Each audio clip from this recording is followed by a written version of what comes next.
Good evening, everybody. I'm Adam Walker. I'm the Director of Communications here at Film Forum. I want to thank you for coming out for VOX LUX, a darkly glamorous, wildly original movie that Vogue's John Powers called, quote, the evil twin of A Star is Born, that bristles with ideas and cinematic invention. We are truly honored to be joined tonight by one of the greatest actors of her or any generation, the Oscar-winning star of VOX LUX, Natalie Portman.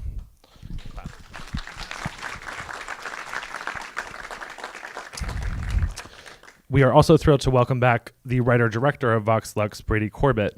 You'll likely recognize him from his work in front of the camera, including memorable roles in Mysterious Skin, which opened at Film Forum in 2005, as well as Force Majeure, Funny Games, Melancholia, and many others.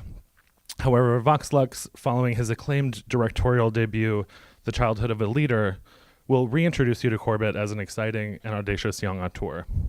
Please stick around after the screening for a Q&A with our guests, which will be moderated by the film critic and journalist Tomris Laffly. And now please enjoy VOX LUX. Thanks. That was so nice. Thanks, guys. Nice welcome. Thank you. Is this working? Yeah. Yep, working. So let's get started. In this film, you engage with various intertwined topics around trauma, violence, pop culture, celebrity, and they're so intricately meshed together. I'm wondering, what was your entry point into such a huge canvas? I basically just tried to start at the beginning, of the century, and thinking about what was happening 20 years ago that is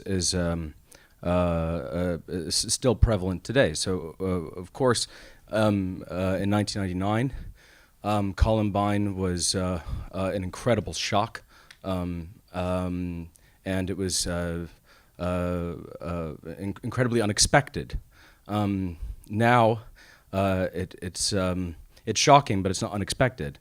They're so frequent, and so I decided to start in 1999, and then I decided to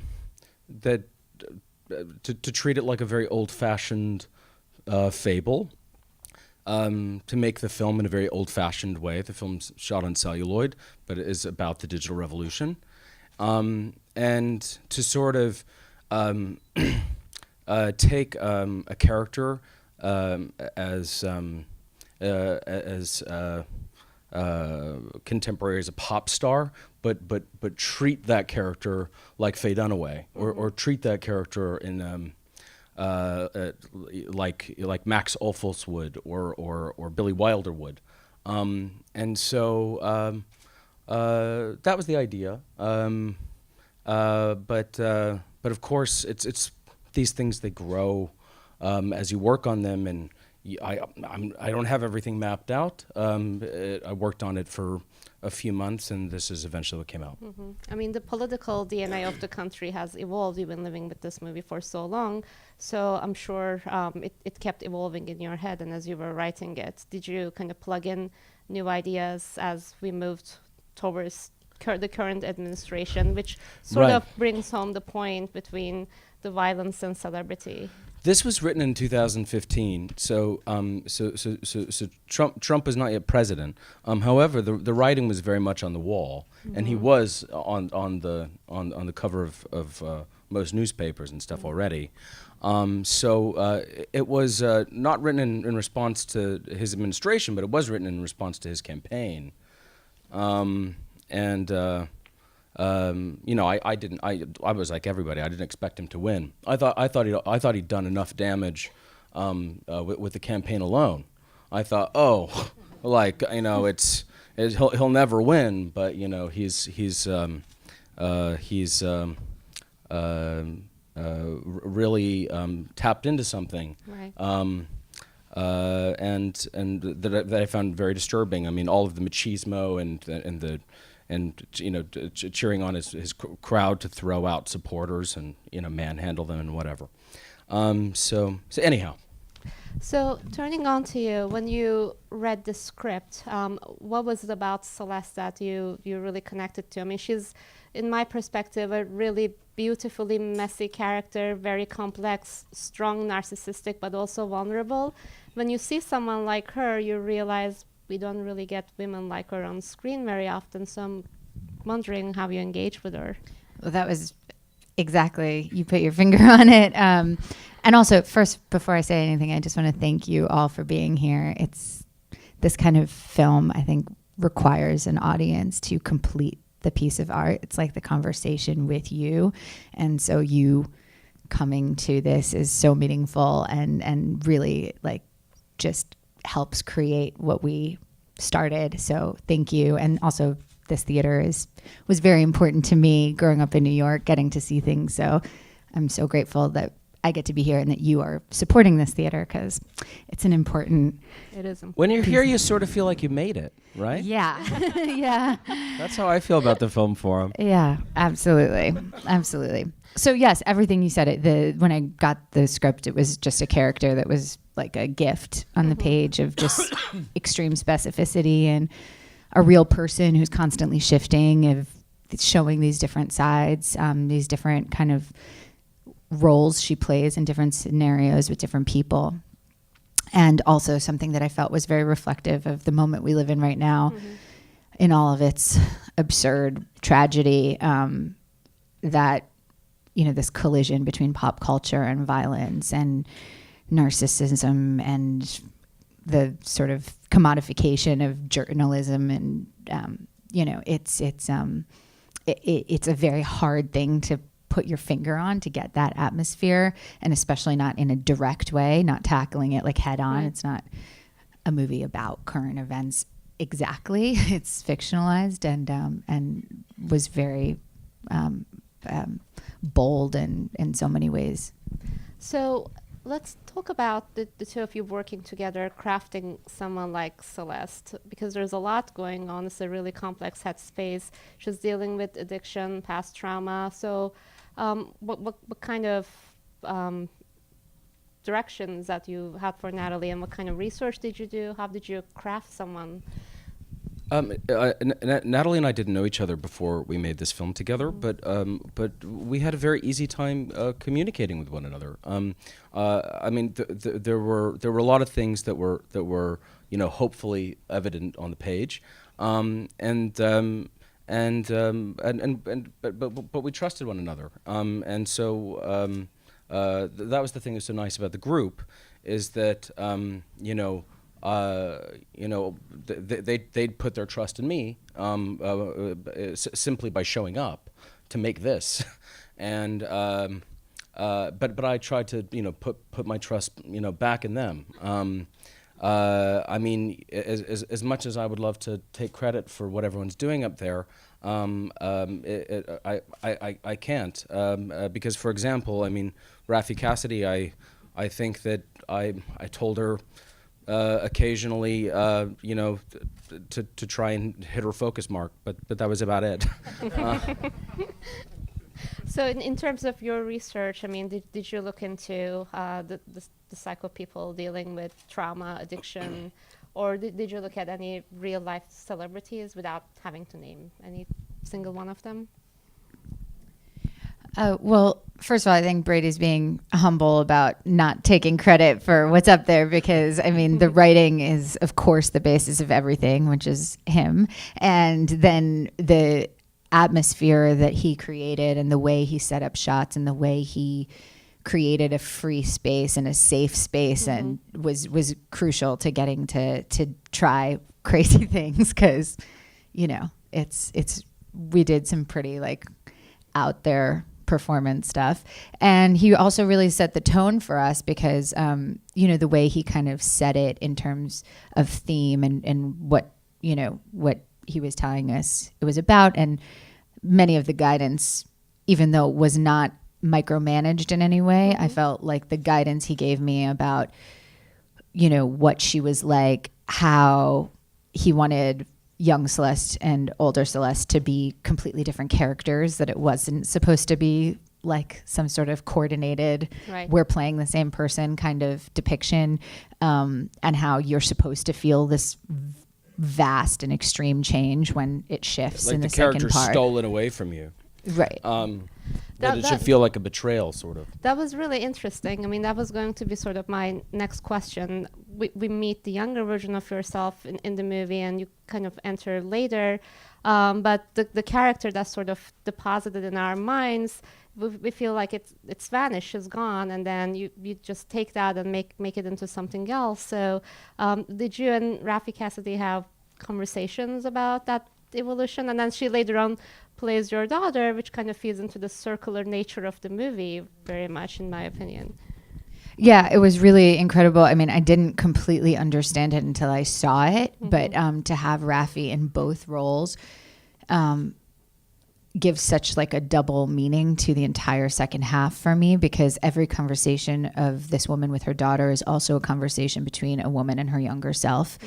And also the way that oftentimes as parents, we look at our children with the love, self-love and self-hate that we have as, you know, kind of younger versions of ourselves. So both as an emotional thing and also literally as a conversation between kind of the innocent girl and the fucked up woman she becomes. It's like a double conversation and a double, even at the end when she's watching it on stage, you have that doubling of meaning that is extremely powerful in my opinion, and also really very much thanks to Rafi's incredible talent, because she manages to very subtly convince you of two different characters, Right. but also have them reside in the same physical body. And I'm also fascinated with the way you engage with the idea of family in various different relationships in this film. But there's a siblings, and the older one is very much like almost like a mother figure. When that violence happens, she says, I am never going to leave your side again. And then later on there is your relationship with Rafi's character, but then there is also Jude Law's manager who almost enters the picture like a parent figure, and then that relationship evolves in a really fascinating way. So it just made me think of the different ideas of family, the ones that we're born into or we make for ourselves as we grow. Yeah, and I I think that I think anybody excuse me. I think there's some water if you... Thank you. I think anyone who Yeah, I can... spends a lot of time on the road, this has turned into a real ordeal.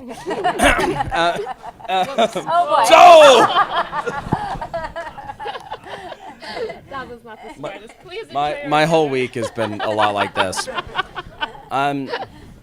But something that I think is kind of interesting is basically that anybody who lives on the road Right. have very, very unusual relationships with their friends, their representatives. You know, and it's easy to understand why, because if you're away from home for 150 or 200 dates a year, of course certain boundaries get crossed. Right. And I also think the fact that something that's very complicated is that he knows her as a kid, and is sort of like a father figure to her in a way. Right. And she actually even starts acting a lot like him in the second half of the film. A lot of his behavior becomes a little bit like her behavior, or at least that was the idea when I was writing in the film. And so I thought that it would become as a real shock to hear that they had ever been intimate together.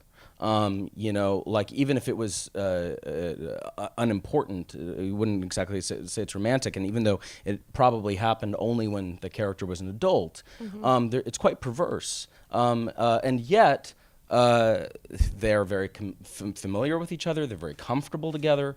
And those relationships I find really, really interesting. Yeah. So I want to talk a little bit about the film's amazing costumes and makeup. It's almost like it's its own story. It's very glam. I'm wondering, when you put that hair, makeup, and costumes, do you immediately feel like you're in character, and then you're kind of informed in a way that you can just become Celeste? I guess I'm trying to ask, how does that costuming inform the way you bring the character to life. Yeah, absolutely. It definitely, you know, first of all, when you look in the mirror and you look very different than yourself, then you automatically feel like a different person. But also for this character, everything felt like armor, you know. Right. It's almost like a chain link, like vest, the end kind of bodysuit, and, you know, always having the choker covering her scars, and the hair is hard. Like everything's very hard. And I feel like that was very key to kind of her as a character, is like she puts on this toughness, like, you know, it's going to protect her. Kind of consistently, she's always trying to like front to be a little tougher. Well, and when we were also when we were looking at references, I mean, it's almost impossible to go far enough, you know. I mean, in terms of because normally when I'm making it's happening again. Do you have a bottle of water? I'm okay. I mean, normally when I'm making a film, I'm paying attention a lot to the texture of a costume, because you want it to be like Anselm Kiefer, like you want it to be something very beautiful, and very deep and rich, but this is the opposite. This is pleather, you know, and so it's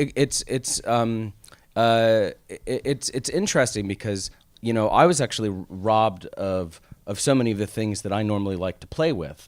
And so I relied on my costume designer a lot, because she kept bringing me photos, and I was like, so it's really that, huh? I was like, we just have to throw like an adverb on a T-shirt, and in a Gothic font, and I was like, all right, let's go for it. And then the same thing with like the text and stuff during the concert. I went and saw a lot of pop concerts for the year leading up to this, and I noticed that there was always this text on the screen behind performers that doesn't really mean anything. And so it's like future power, never better. And it sort of sounds good, but it's like. But what does it mean? Yeah, but what does it mean? And I love that, like. What is it, baby Yvette Cash or something? Baby Yvette Cash. It's the best. It's a little joke. It's my autobiography title. But it was really. I remember my art department. They came to me and they were like, we don't know about this video. we're like because we worked on that video for like 7 months. What's playing behind her? It was like a big art project. And I was like, you know, it's. But it exists. This is what it is. So it is a funny thing, because, you know, I'm a firm believer in a wonderful Todd Solondz quote that once you start writing, it all becomes fiction. So it doesn't really matter if it's real. It's more about if it feels real or if it feels legitimate. And that's a very complicated thing, because when you're making a contemporary movie about a film that deals with these kinds of issues, everyone in the audience is an expert. And it's not that they think that they're an expert, they are an expert. Right. So you are absolutely always going to disappoint a portion of the audience, because they'll be like, well, I went and saw Selena Gomez and it wasn't like that at all. Right. But you know, but it does exist.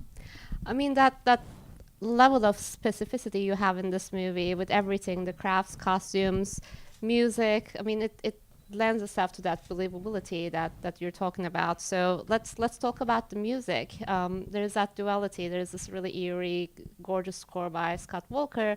There are also all the songs by Sia. How did Sia come on board? And Sia was one of the first people on board 3 years ago, actually. She's a cinephile. She was very supportive of the idea, and I'm very fortunate that she agreed, because the truth is, I honestly wouldn't have made the film if I didn't feel like we were going to have a soundtrack that made sense. I mean, and I knew it would be difficult, because it's very expensive to make a pop album, and we didn't have a lot of money to make the movie. So and having dealt with cash flow issues in the past on my previous film, I knew that it was going to be very difficult to set up a financial structure where we would be paying for music for a movie that doesn't exist, because you basically need your score in advance. So it was, you know, a real, it was a nightmare. And had she basically not, you know, done all of this for free, and hooked us up with all of her collaborators, saying, you know, like, here's my producer, here's my my vocal coach. I mean, you know, right on down the line. Then you know, the film wouldn't exist without her in a way. Right. So because when you go to look for a pop star to partner with to make the music for a film like this, there's not very many like her that write all of her, you know, all of her own songs. So she is an exception to the rule. And you took those songs, and then you're on stage with them, and then you're performing. What was your prep like, engaging with the songs and being on the dance floor again after Black Swan? I mean, it's a very different kind of dance, but still. It was really fun to do, despite obviously the heavy nature of a lot of the subject matter that precedes it. The dancing was great. My husband choreographed that end piece, so it was really fun to get to work with him again. And we worked for about a month before, pretty rigorously, and then he worked with the other dancers who were incredible while we were shooting. And then I think the weekend, on the weekend before we shot, was the only time I had with the other dancers, which was very intense. And then I recorded the songs during that kind of month prep version, that month prep before the film as well, and that was scary. But Chris Braid, Sia's producer, who did it, was very kind and generous. I was like, we've got a lot of stuff to like help you out, don't worry. So that was very, very kind, and he was right. I was like, I listened to it after, and I was like, doesn't sound like me, and sounds great. Yeah, so there was that, and then we had a day and a half to shoot it, and we shot in a studio that's a new studio on Long Island that was like 5 minutes from my high school, like walking distance from the high school that I went to, Nice. Syosset High School on Long Island. And so that was crazy because it was like a real homecoming. Like I was in the town I grew up in, and like the extras, like my guidance counselor and her kids were in the audience, and we were sleeping at the hotel that like I went to every bar and bat mitzvah of like my 8th grade year, Almost 7th like grade. Celeste's The homecoming. Fox Hollow Inn. The Fox Hollow Inn. It's delightful. If any of you need to spend a night in Syosset. Anyway, but it was a weird alignment, unintentional. It was like just the studio you found, right, Brady? Or maybe it was like a secret directorial trick. I am getting the signal to wrap up. The soundtrack is available. If you're not aware, you should go and get it and listen to it. And thank you so much for Thank you all Brady for and being Natalie here. Yeah, here. thank you. Thank you all.